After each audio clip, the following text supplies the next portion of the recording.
Eu sou o tipo de pessoa que todo teste grátis de streaming, de leitor de manhwa, de leitor de livros normais, leitor de tudo que eu puder ter, eu quero fazer o meu teste grátis. E eu faço, e eu utilizo todo o teste grátis, eu assisto tudo que eu tenho pra assistir, e depois que eu termino de assistir, eu vou lá e cancelo, porque eu não vou ficar pagando vários streams pra assistir uma coisa que eu queria assistir. Dito isso, eu estava há muito tempo mesmo, querendo ler um livro específico em que eu não achava em lugar nenhum. Nenhum. Eu procurei em Telegram, procurei em tudo que é lugar. E olha, gente, não querendo me gabar, eu sou muito bom em pirataria, tá? Te juro, eu piratei o livro, filme, música há muito tempo. Muito tempo mesmo. Desde quando eu comecei a entrar na internet. E eu entrei na internet muito nova. E eu não achava em lugar nenhum. Esse livro não tem tradução. Ele é como se não existisse aqui no Brasil, mas eu queria ler porque eu vi uma resenha dele uma vez em inglês e eu queria muito ler ele, mas eu não achava em lugar nenhum. Dito isso, achei na Audible, que é um lugar de audiobooks, né? Ou seja, alguém ler o livro pra você, você só faz o trabalho de escutar e compreender o que tá acontecendo.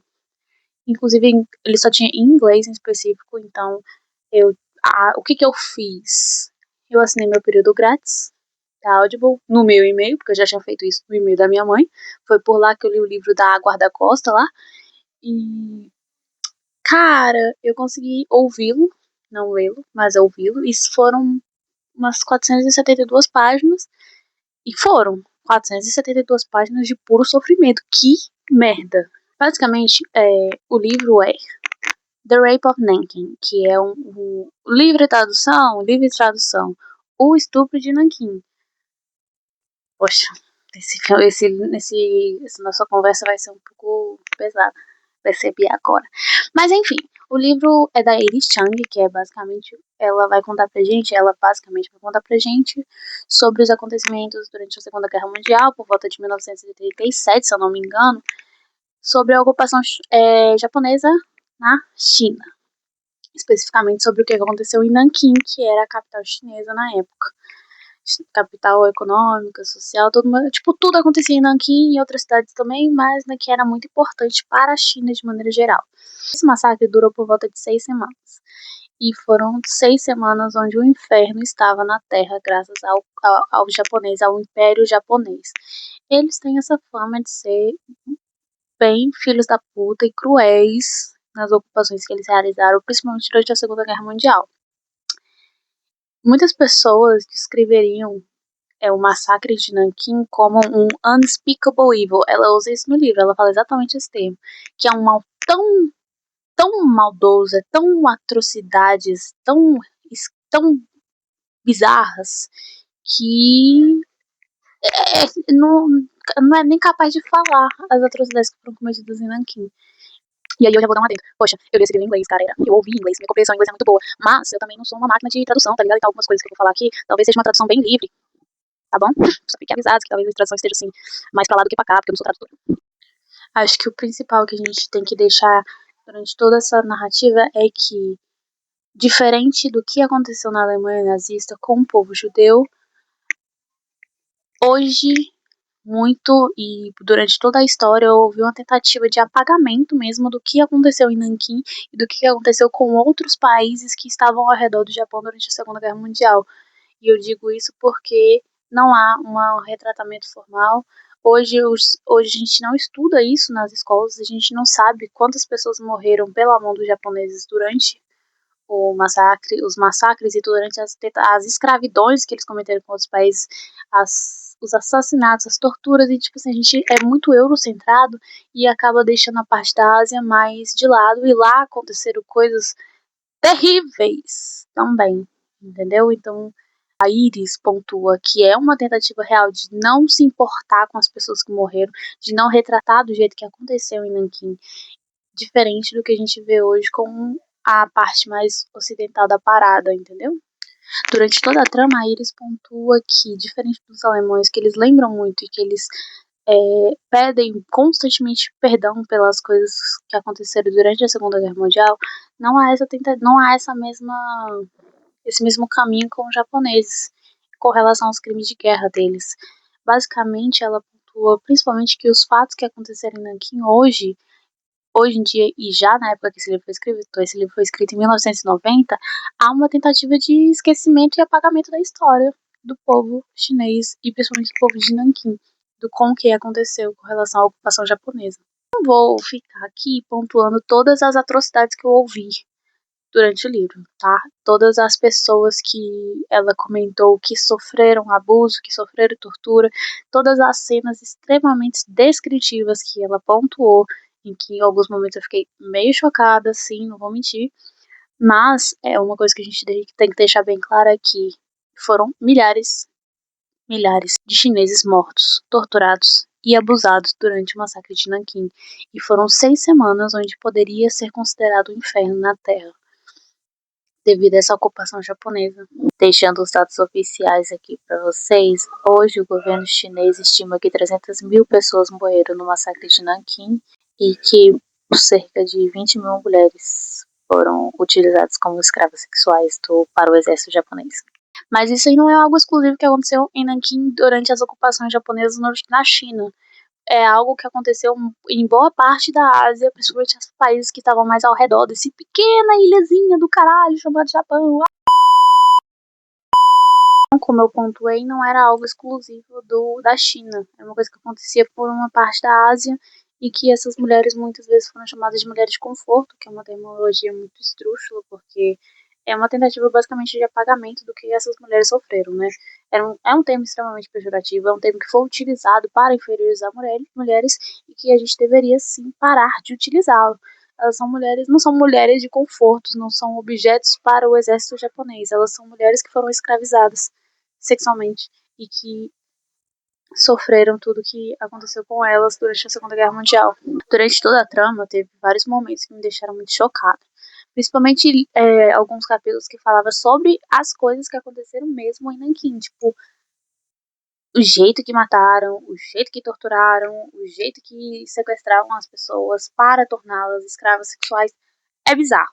E a Iris Chung faz isso muito bem. Ela pontua isso muito bem no livro. Teve uns momentos que eu tive que dar uma pausa.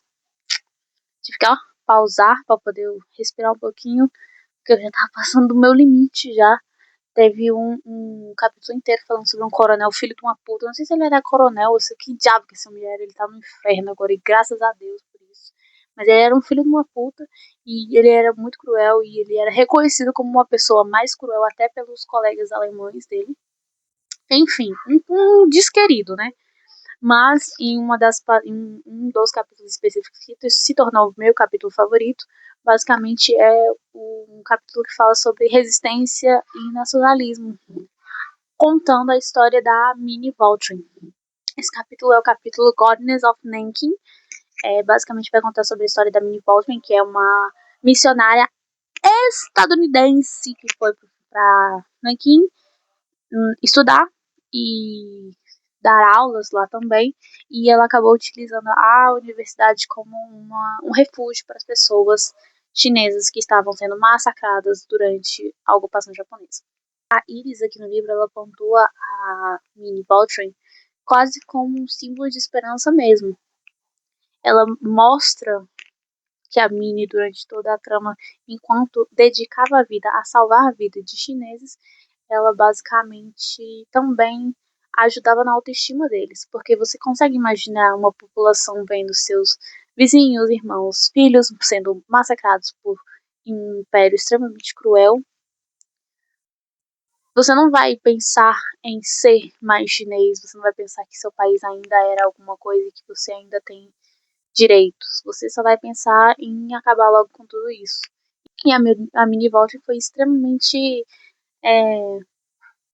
pontual em ser um símbolo de esperança, quando ela dizia para os chineses que eles não tinham perdido ainda, por mais que as coisas horríveis estivessem acontecendo com eles, eles não tinham perecido. E também um símbolo muito nacionalista. Ela batia a mão no peito e falava: você é chinês e você não vai deixar de ser chinês por essa atrocidade que está acontecendo. Tem a passagem que eu vou traduzir porcamente aqui para você agora. Basicamente é a frase favorita do livro. Eu tive que colocar ela no Goodreads que não tinha. Mas basicamente abre aspas. em um outro momento, quando ela viu um garoto usando a abraçadeira do sol nascente. Sol nascente é o Rising Sun, que é o símbolo do Império Japonês, né? Para garantir a segurança, ou seja, o menino ele estava usando o símbolo do sol nascente para não ser morto. A Valtrin o repreendeu. Eu coloquei eu coloquei uma interrogação aqui, porque eu não sei se essa é a tradução exata da palavra, mas tá, enfim.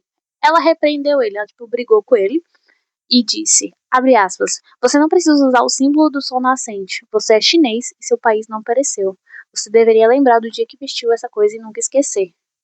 Ela basicamente disse, você não precisa se aliar com o seu agressor para sobreviver. Tenha orgulho de quem você é, e se você for morrer por causa disso, você vai morrer orgulhoso de ser chinês, entendeu? Ela é xerecuda, essa mini Valtrin, tá? Muito xerecuda mesmo. Durante todo o capítulo dela, mostra o quanto que ela é resistente e o quanto que ela se dedicou mesmo a salvar toda e qualquer alma chinesa que ela via pela frente. Ela via e buscava forma de fortalecer as raízes das vítimas com a terra delas, entendeu? Tipo assim, mesmo que não restasse quase nada. Mas aí a pergunta que não quer calar. Tá, você tá me falando que aconteceu todas essas coisas muito terríveis. Você falou que as pessoas foram escravizadas, torturadas de várias formas, apesar de você não ter falado de como foi, eu não vou falar. Se você quer saber, você pesquisa. Mas eu não vou falar como exatamente aconteceu. A pergunta que fica é: como essas atrocidades aconteceram? E por que hoje a gente não fala disso de forma tão ampla? Pergunta que não quer calar, entendeu? Aí Xiang responde no livro dela. Ela diz que é uma tentativa conjunta de esquecer e negar. Ou seja, você faz um esquecimento em massa, você para de falar sobre isso e você nega os fatos que já aconteceram, que são fatos, não tem como negar fato, mas você faz de tudo para negá-los. Um exemplo muito óbvio disso, né, quando parar pra pensar. Quando a gente tem, no final de 2025 agora, a gente tem a China fazendo um grande desfile bélico, comemorando a derrota japonesa na Segunda Guerra Mundial, tá? Muitas pessoas nem sabiam o que era aquele desfile, mas basicamente é isso. E o Japão ameniza todos os fatos e joga para debaixo do tapete, se tornando, deixando no esquecimento. Eles não falam sobre, logo não lembram sobre. E isso tudo, na verdade, é tipo muito por causa da porra dos Estados Unidos da América. E aí a gente entra nos dos principais pontos do vídeo para mim, que é o esquecimento em massa da história, da visão japonesa, e como hoje eles utilizam uma máscara, mas aí isso tudo acontece após a guerra, o Japão perder a Segunda Guerra Mundial, quando ele ataca Pearl Harbor, e os Estados Unidos respondem, dando um recado claro para o Japão e para o mundo também, quando ele lança 2 bombas atômicas. O que acontece? Após a finalização da Segunda Guerra Mundial, entramos na Guerra Fria. Tempo depois, na verdade, né? Mas a gente entra na Guerra Fria e o Japão ele passava por vários problemas. E para se livrar desses problemas, houve um engajamento muito forte dos Estados Unidos, que basicamente utilizou o Japão como um meio estratégico de disseminar eles pela Ásia. Houve vários tratados, hoje o Japão inclusive tem leis, quando teve que fazer sua reconstrução de constituição, não sei se chama assim exatamente, mas é uma constituição deles, eles, por exemplo, não podem ter um exército armado, e aí você pergunta por que eles não podem? Porque foi um dos traços feitos junto com os Estados Unidos após o fim da Segunda Guerra Mundial. Os Estados Unidos têm uma influência muito grande no Japão, de maneira geral, não só no bélico deles, né? Hoje eles não têm um exército armado pronto para guerrear, mas também no sistema educacional, quando os Estados Unidos interferiam muito na educação militarizada do Japão, no sistema cultural deles de maneira geral. Hoje os japoneses consomem de uma maneira muito diferente do que eles consumiriam fisicamente. Ele alterou o DNA do Japão, transformando eles quase como uma extensão americana na Ásia. E graças a essa reconstrução social, econômica e cultural que os Estados Unidos ajudou a realizar no Japão, hoje ele é visto mais como um país de revolução, um país de tecnologia, um país de educação, um país de vários outros estereotipos muito comuns do que necessariamente pela história dele. E é uma história que não tem como você simplesmente esquecê-la, né? Porque é uma história muito forte. E quando a gente vê que a cultura japonesa é muito consumida hoje de maneira geral, com seus animes, com suas músicas, com seus bonequinhos do Pikachu, com suas várias outras coisas que eles exportam para a gente, principalmente midiático, a gente vê que os Estados Unidos teve uma vitória nisso. Eles conseguiram fazer o que eles queriam, que era pegar um país, reconstruir, transformar ele numa coisa para poder exportar mais para os outros lugares e também deixar o gostinho de que olha como os Estados Unidos é bom. Pegamos essa ilhazinha aqui fodida e transformamos numa superpotência, sabe? Enfim. Eu sou um pouco amargurado, não vou mentir não. Tipo assim, me irrita muito essa tentativa de bom moço quando a gente claramente tem que saber o que aconteceu. A Iris, nos capítulos finais, ela pontua a visão japonesa sobre os acontecidos em Nanquim e em outros lugares também. E basicamente é visto como algo muito significante, ao ponto de que não deve nem ter, tipo, passagens muito longas.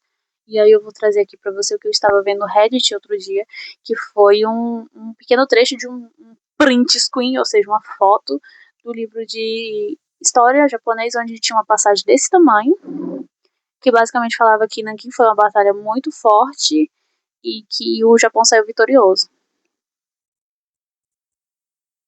E aí a gente também tem debates, porque quando a Iris Chang fala que há uma tentativa de esquecer e negar, ela não mentiu. O esquecimento começa quando seus livros de história não falam sobre isso, quando sua população não lembra disso, e, e a negação se inicia também quando você questiona os fatos.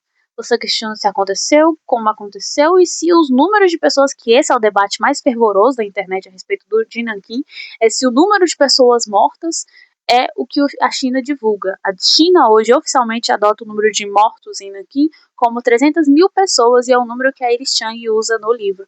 Mas os debates japoneses entre japoneses e chineses e o mundo por geral, historiadores, dizem que esses números são muito inflados. Pode acontecer? Pode. Da mesma forma que esse livro da Iris Chang tem algumas partes que podem ser muito mais emocionais do que didáticas necessariamente?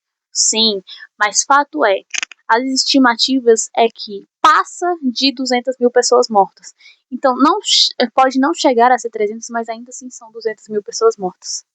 200 mil pessoas que foram torturadas, mortas, escravizadas, abusadas. Porque, para mim, isso é basicamente uma tentativa de amenizar um fato. Não tem como dizer que não aconteceu. A tentativa de amenizar, colocando, não é um número menor de pessoas, mas ainda assim é um número grande pra caralho de pessoas. Então, quando a gente tem essas discussões na internet, eu acho meio tosco, sabe? A gente ficar debatendo número. E quando a gente deveria estar debatendo de fato as consequências que isso deixou para a população de maneira geral. E aí o meu apontamento é que a gente precisa sempre ter muito cuidado, um cuidado muito significativo quando a gente fala sobre o passado. Por que eu digo isso? Porque hoje em dia a gente tem algumas falas, alguns debates que geram, principalmente voltados à sociedade japonesa, e que geram uma preocupação muito relevante. Hoje existe uma política de extrema-direita japonesa que basicamente nega os fatos do jeito que são e que eles basicamente falam que o Japão Império não tem que se vergonhar do que aconteceu e não tem que se vergonhar do que foi feito durante a Segunda Guerra Mundial. E hoje no mundo tem uma onda crescente de conservadorismo e principalmente ultraconservadorismo crescendo no mundo inteiro. E o Japão não ficou fora dessa, já que a sua primeira-ministra, a primeira-ministra da história do Japão, é uma mulher que se considera ultraconservadora e que tem diversas falas muito problemáticas sobre China e Japão e imigrantes de maneira geral. Principalmente quando a gente pensa que hoje o Japão é um dos países onde tem uma forte cultura homogenista. Ou seja, eles pregam que eticamente, linguisticamente, eles são muito só eles, entendeu? Eles são um país muito fechado para estrangeiros e fechado para novidades. E isso é um problema quando a gente percebe que no Japão você sofrer xenofobia e racismo é muito comum. É comum você ver pessoas não poderem entrar em lugares pois são estrangeiras, entendeu? Essas pequenas coisinhas, que eu vou chamar de coisinhas perigosas, podem gerar um problema muito grande no futuro. Quando a gente já sabe que, e a gente já viu isso acontecer diversas vezes na história, que coisas perigosas saindo da boca de pessoas perigosas podem gerar problemas muito fodidos, entendeu? Quando uma pessoa prega que seu país não é lugar para estrangeiro, né, Donald Trump, você acaba gerando conflitos que podem gerar novamente as repetições de perseguição a grupos, como aconteceu na Segunda Guerra Mundial e como está acontecendo agora nos Estados Unidos. Não tem como negar que não é isso que está acontecendo, até mesmo porque eles estão caçando os latinos americanos dentro do país e excluindo eles socialmente, e que pode vir a acontecer se não tomar cuidado com as visões de hoje que a gente vê no Japão, que são muito preocupantes. Eu acho que o que fica de forte para mim nessa leitura aqui durante os capítulos finais, onde a gente tem essa visão japonesa, a gente tá chovendo pra caralho aqui, ó. A gente também tem uma parte específica que fala sobre os sobreviventes. A maior parte dos sobreviventes de Nanquim, principalmente aqueles que passaram parte da sua vida se dedicando a ajudar os chineses, como a Minnie Vautrin, acabaram cometendo suicídio. Então, eles não viveram muito tempo, eles sobreviveram ao massacre para logo não conseguir conviver com o que foi visto e tiraram a própria vida. Que é o caso da Minnie Vautrin, que eu comentei, né? Quando ela salvou milhares de chineses e dedicou sua vida a isso, ela, em 1941, antes mesmo da guerra acabar, acabou tirando a própria vida. O que faz um paralelo muito grande, porque esse livro foi escrito em 1990. Na verdade, ele foi publicado em 1990, mas eu acredito que teve um período muito grande de execução, estudo para que ele fosse escrito, né? E a Iris Chang teve o mesmo destino que os sobreviventes e acabou tirando a própria vida logo após escrever esse livro. O que para mim é meio complicado, porque a gente não sabe exatamente qual foi a motivação dela para cometer suicídio, mas muitas pessoas acreditam que o estudo sobre Nanquim teve grande influência na decisão dela. A mensagem que eu deixo, né? É a mesma mensagem que ela passa no começo do livro. No introdutório, ela diz a seguinte frase: aqueles que não conseguem lembrar do passado estão condenados a repeti-lo. É uma das primeiras frases que a Iris Chang fala durante o livro, e ela pontua que toda a narrativa dela é em volta dessa frase e que esquecer é o caminho da repetição. É isso.